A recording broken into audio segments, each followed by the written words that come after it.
जय श्री राधे। मैं गीता रानी, मेरे YouTube चैनल धार्मिक सोच में आपका स्वागत है। आइए आज हम रविवार के व्रत के नियम तथा कथा के बारे में जानते हैं। सुबह स्नान आदि करके स्वच्छ वस्त्र धारण करें, शांत चित्त से व्रत का संकल्प लें, सत्य बोले व ईमानदारी का व्यवहार करें और कम से कम एक परोपकार का काम अवश्य करें। व्रत के दिन एक ही समय भोजन करें। भोजन तथा फलाहार सूर्य अस्त से पहले ही कर लें। यदि सूर्य छिप जाए तो दूसरे दिन भगवान को जल देकर ही अन्न ग्रहण करें। व्रत की समाप्ति के पूर्व रविवार की कथा अवश्य सुने या पढ़ें। व्रत के दिन नमकीन और तेल युक्त भोजन भी ना खाएं।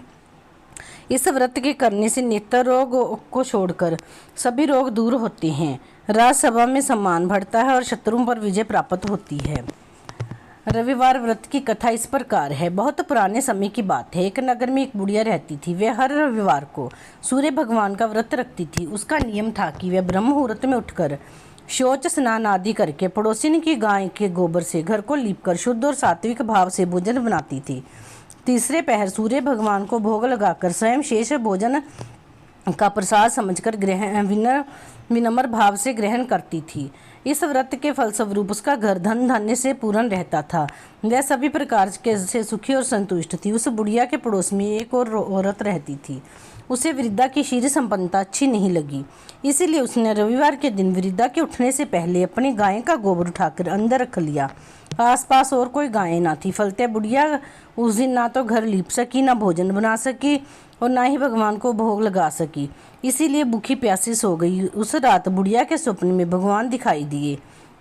अंतर्यामी भगवान ने अनजान बनते हुए वृद्धा से भोग ना लगने और प्रसाद ना पाने का रहस्य पूछा, तो वृद्धा ने बताया कि गाय का गोबर ना मिलने से वह ऐसा ना कर सकी। तब भगवान ने कहा, भक्तनी, तुम क्योंकि सच्चे मन से निष्काम भाव से मेरा व्रत रखती हो, इसीलिए मैं तुमसे प्रसन्न हूँ।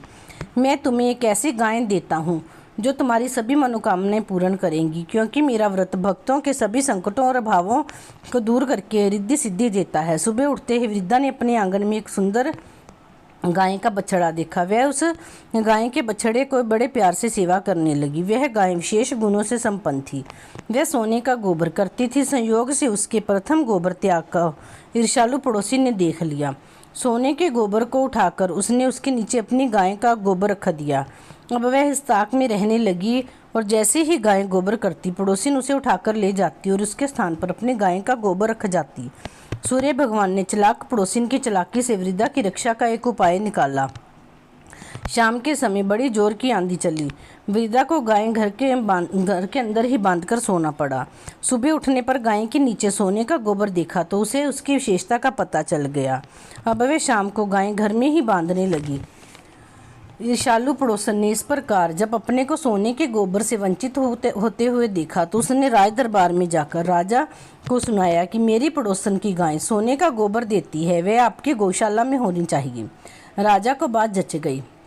उसने उसी समय सिपाहियों को भेजकर गायें खुलवाकर मंगवाई।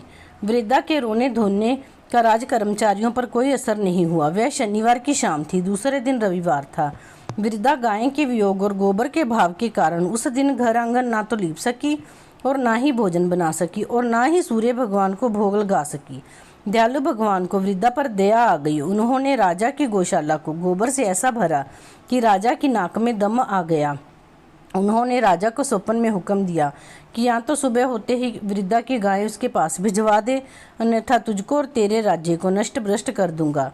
सुबह होते ही राजा ने सम्मान के साथ गाय वृद्धा के पास वापस भेज दी और राज्य में घोषणा करा दी कि जो कोई भी सूर्य भगवान की भक्तनी वृद्धा उनको किसी भी प्रकार से सताएगा, उसको कड़ी सजा दी जाएगी। दूसरे आदेश में उसने प्रजा को हर रविवार को सूर्य भगवान का व्रत रखने का हुक्म दिया।